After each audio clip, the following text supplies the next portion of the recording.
The film begins in the future, where a company has created androids that resemble humans called simulants. These robots are programmed to follow 4 strict principles. The first principle is that they cannot harm any human being. The second principle is that they cannot make changes to themselves to improve their capabilities. The third principle is that they must abide by all government rules and regulations. The fourth and most crucial principle is that they must always obey humans since they were designed to serve them. The story follows Ivan and his wife, who own an old simulant that helps with their daily tasks. Ivan often dreams about getting into a car accident, which causes him to wake up in fear every day. He tries to discuss it with his wife, but she dismisses it as just a dream. However, her behavior suggests that she may be hiding something from him. Meanwhile, the police of the robot company have hired a detective named Esme to find a missing simulant who suddenly activated her signals after being dormant for 3 years. The detective finds Esme living in a rented house and attempts to apprehend her. However, Esme resists and attacks the detective, defying the principle of obeying humans.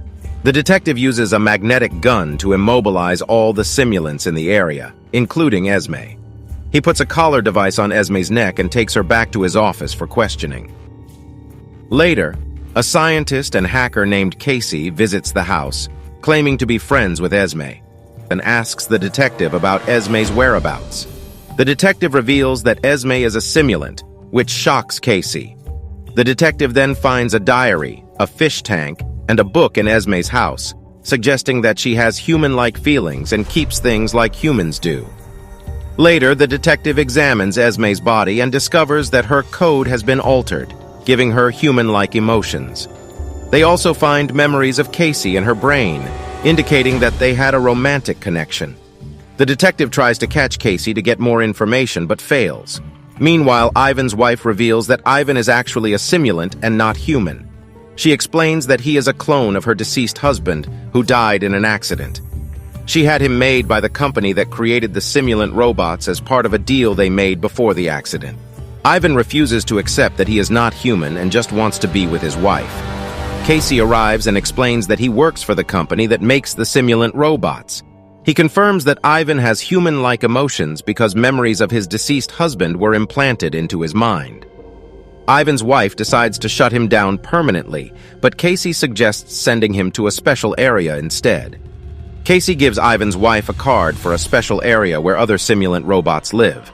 She decides not to shut down Ivan and plans to send him there instead. The detective meets with the manager of the robot company to ask about Casey, but the manager doesn't know who he is. However, when shown a sketch of Casey, the manager recognizes him as the most intelligent person in the company who had left his job because he believed that simulant robots needed more rights and care. Ivan's wife takes him to the special area for simulant robots. Casey arrives and tells Ivan that he knows he is a simulant and that his wife wanted to shut him down. He proposes an alliance to fight for simulant rights. Meanwhile, the detective locates Casey through his car's GPS and tries to interrogate Esme about him. Ivan's clone visits the site of the accident that he often dreamed about and realizes that he is truly a simulant clone. He goes to Casey and asks to be modified to have human-like emotions and independence. Casey agrees and upgrades him, and they celebrate at a club.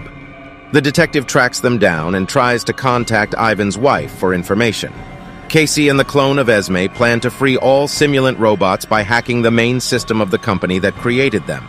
They kidnap the company's top scientist and obtain access codes to put a virus into the system. However, the detective and his team find them before they can complete the hack.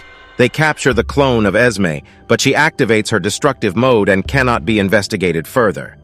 As their investigation intensified, something began to happen to Esme's clone. After a while, she was completely destroyed because Ivan's wife received a call from the detective and went to the area to meet Ivan, who had returned from somewhere.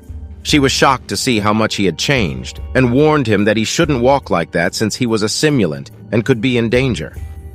But Ivan replied that he had altered himself for her so they could live happily together.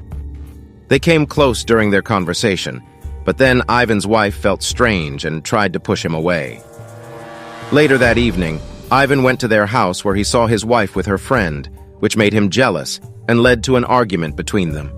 To catch Ivan and Casey, His wife told the detective about the area where they were living. Esme overheard the conversation at the office and immediately called Casey to warn him about the detective coming to catch them. Knowing this, Casey asked Ivan where they should hide, and Ivan suggested going to his farmhouse. They left before the detective arrived, and Esme was interrogated by the detective. She confessed that she loved someone and helped Ivan and Casey escape.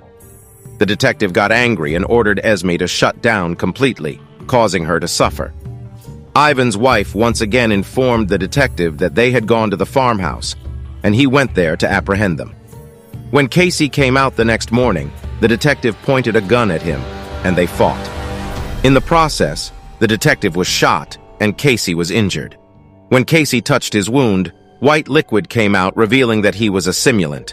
Angry with the detective, Casey threw him away, and the detective died shortly after. 2 days later, a virus was updated and spread into the world's systems, breaking the rules imposed on the robots and freeing them. Ivan wanted to cure Casey, but Casey explained that his mission was to spread the virus and end the rules. If he died, it wouldn't be a problem because his real master, Casey, would come. He revealed that the entire plan was created by the real Casey, who made the clone Casey to carry out his work. After thanking the clone Casey for completing his work, he was killed. After Ivan's wife refused to accept him, he went to the pool where she was swimming and grabbed her by the hair in anger. He held her underwater and drowned her, causing her death. Later, Ivan went to the room where his wife's clone was lying and activated her. He wanted to spend his life with her now that his wife was dead. Meanwhile, an auction was being held for these robots, including Esme, whose memory had been erased. Casey bought Esme through a man at a very high price, and as they sat in the car, he was happy to see her. Although her memory had been erased, Casey planned to spend his life with Esme. They left from there to start their new life together. The movie ends with a sense of ambiguity regarding the future of these characters and the implications of the breaking of the rules imposed on robots. Thanks for watching this video. If you enjoyed it, make sure to hit the like button and subscribe to my channel for more content like this. I always love hearing from my viewers, so feel free to leave a comment below with your thoughts on the video or any suggestions for future content. Once again, thanks for tuning in, and I'll see you in the next video.